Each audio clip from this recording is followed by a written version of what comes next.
Baik, Assalamualaikum. Salam sejahtera, salam GBN, salam Malaysia dan salam kuasa ketiga lah. So, saya nak jika audio jelas boleh tolong maklumkan kepada saya, share ramai-ramai dan juga sertai Telegram saya Regi Jesse Rita Udin, dan juga share link Telegram bersama dengan rakan-rakan anda. So, saya akan tunggu komen jika audio jelas. Dan jika ada gangguan, jangan ke mana-mana, teruskan tonton siaran ini. Lepas gangguan tu berakhir, kita akan sambung. Baik, terlalu banyak soalan yang ditanya kepada saya berkait dengan pengampunan Datuk Seri Najib Tun Razak. So, saya ada buat 2-3 live. Ada orang faham, ada yang kurang faham. Sebab memang tak teratur lah. Saya kadang-kadang ditanya soalan, saya terus jawab tanpa inilah gangguan yang saya maksudkan, ya. Baik, kita teruskan. Jika ada gangguan, anda terus bersama saya. Kita akan sambung lah. Okay. So, hari ini saya nak jawab beberapa soalan. Okay. Dan saya lebih kepada istilah, penggunaan istilah, dan mengapa saya berpendapat, dan saya pun tertanya-tanya kenapa kerajaan nampaknya cemas dengan isu pengampunan.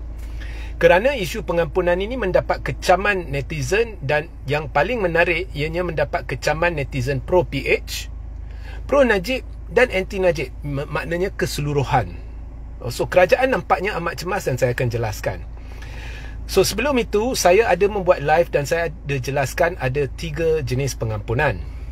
Sebenarnya dari sudut Perlembagaan Persekutuan ada beberapa jenis pengampunan.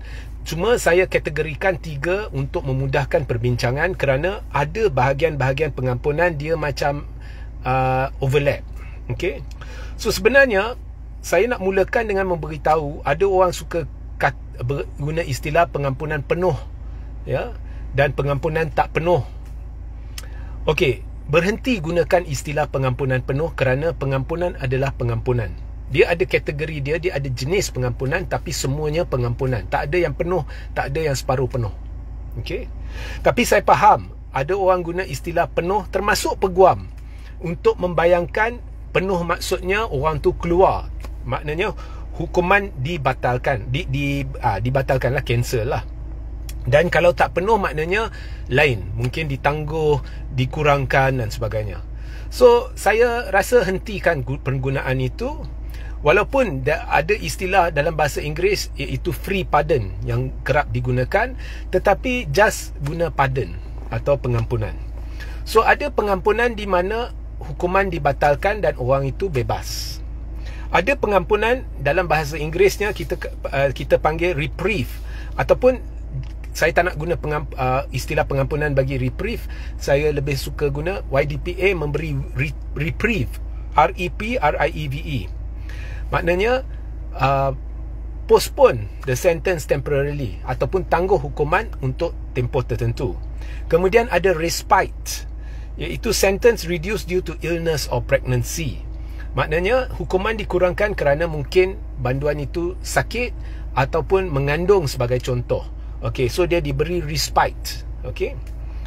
Remission, complete or partial cancellation of pardon. Maknanya remission ni maknanya sama ada batalkan terus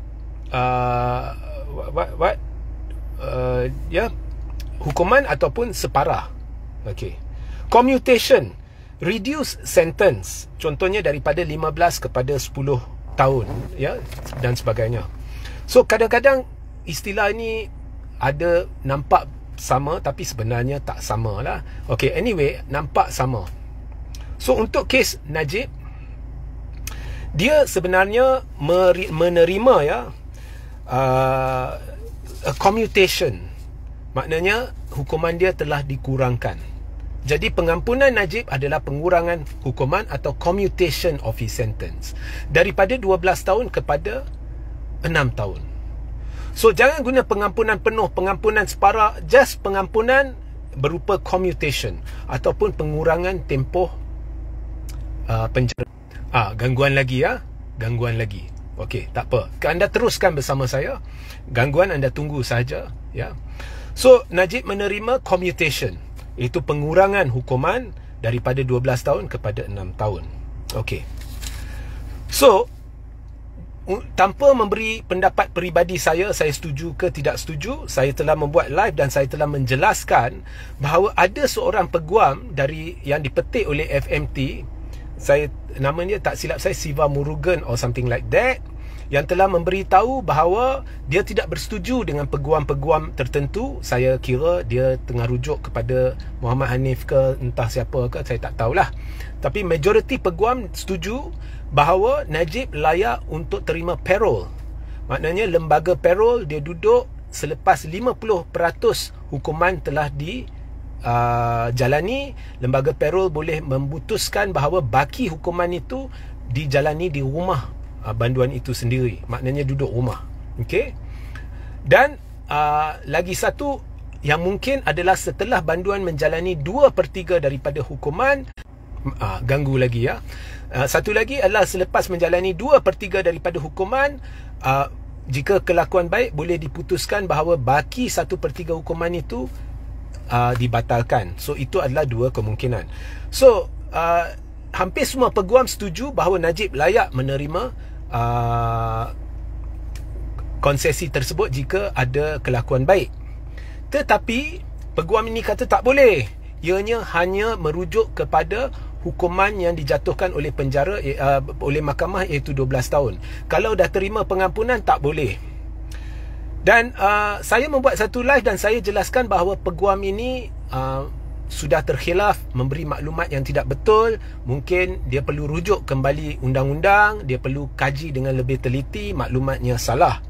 Selepas saya membuat live itu, berita harian dan semua media Arus Perdana memetik seorang peguam lain yang mengulangi perkara yang disebut oleh peguam yang dipetik oleh FMT itu, mengatakan bahawa Najib tidak layak untuk parole dan maupun untuk hukuman dia dikurangkan sekiranya kelakuan baik, kerana Najib telah diampunkan. Dan menurut peguam yang dipetik oleh media Arus Perdana yang lain, ini termaktub dalam akta penjara, Prisons Act ya.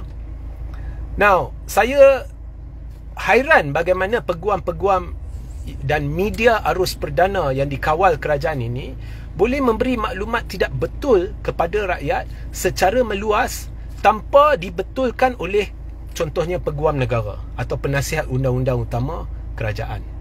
Kerana terang-terang sama ada penipuan yang terancang ataupun ramai peguam yang dipetik oleh media Arus Perdana ni nampaknya tidak faham perundangan atau mentafsirkan undang-undang dengan salah. Kalau anda rujuk akta penjara ataupun Prisons Act 1995, anda rujuk Section 46E kurungan A. Saya baca ya. Where a prisoner has the right to a pardon, ya, makna ya apa ya, such a prisoner shall be eligible for parole.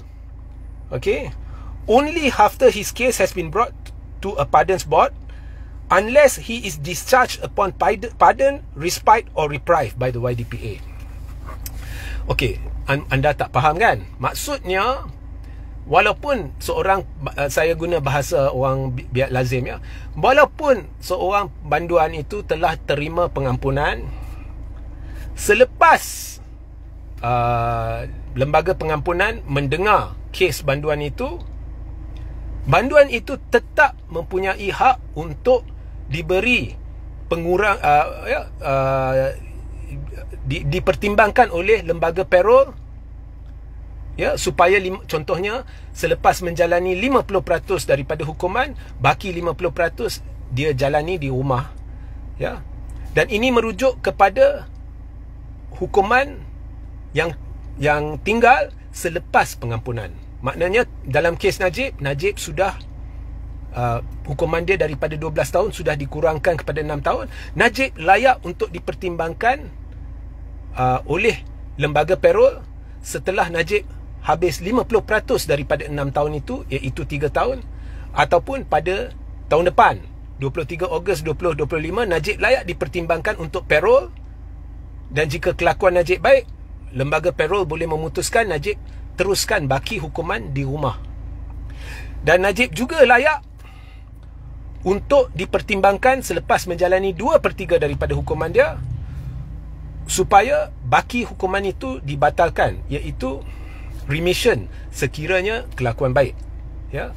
Dan akta yang dipetik oleh peguam yang memetik yang dipetik oleh media arus perdana ni memang jelas menyatakan benda tu, melainkan banduan itu telah pun keluar penjara atas 3 sebab. Sama ada dia diberi pengampunan, boleh keluar dari penjara, hukuman dia batalkan, ataupun dia terima respite atau reprieve.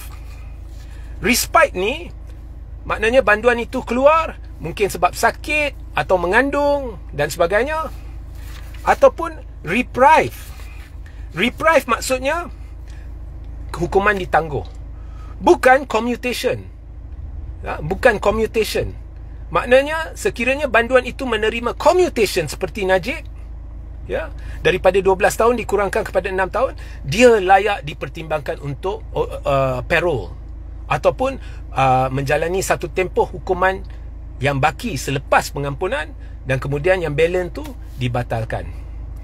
So, bila media arus perdana yang pro kerajaan atau milik kerajaan ini mewar-warkan benda palsu atau tidak benar oleh satu peguam yang dipetik, sedangkan semua peguam bersetuju Najib layak parole, maknanya Najib boleh keluar lebih awal dari 6 tahun, mungkin keluar pada 2025 ataupun 2026 dia bebas terus, ya. Tapi ada seorang peguam ni depa petik dan depa war-warkan maklumat tidak betul.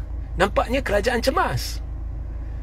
Sebab diserang, kerajaan diserang bertubi-tubi, orang depa sendiri serang. Orang pro Najib serang, orang anti Najib serang, orang pro Perikatan Nasional serang, orang pro PH serang, semuanya serang kerajaan. Jadi nampaknya kerajaan cemas, dan sekarang peguam mereka cuba elak daripada rakyat tahu mungkin Najib boleh keluar lebih awal. Cuba elak rakyat tahu mungkin Najib boleh keluar tahun depan ataupun 2026. Dan boleh, mungkin, ini saya akan cerita dalam live lain, mungkin bertanding dalam PRU 16. So nampaknya cemas. So bila kerajaan cemas, nampaknya lah, itu persepsi yang timbul dalam minda saya. Maka timbul lagi satu soalan. Sebenarnya saya dah nasihatkan anda semua, jangan serang kerajaan, sebab kita sebenarnya tidak tahu apa yang berlaku. Boleh jadi YDPA sendiri hendak Najib diampunkan, dan kerajaan cuba halang, contohnya lah peguam negara dan menteri wilayah cuba halang. Bila tidak berjaya, mereka kompromi, okey, kita kurangkan hukuman. Boleh jadi. Jadi kita tidak tahu, selagi menteri wilayah tidak mendedahkan atau peguam negara tidak mendedahkan apa yang dihujahkan dalam lembaga pengampunan, apa yang berlaku dalam lembaga pengampunan, kita tidak boleh tahu.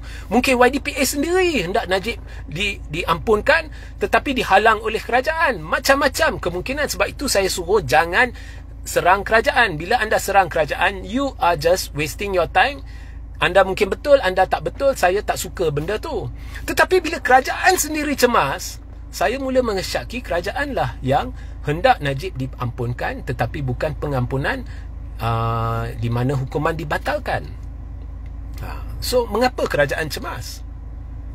Mengapa kerajaan cemas sampai ada media yang war-warkan maklumat palsu dari peguam, kononnya Najib tidak layak untuk dipertimbangkan untuk parole?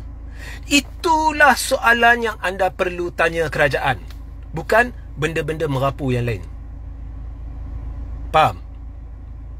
Sehingga kita berjumpa di lain masa. Assalamualaikum, salam sejahtera, salam GBN.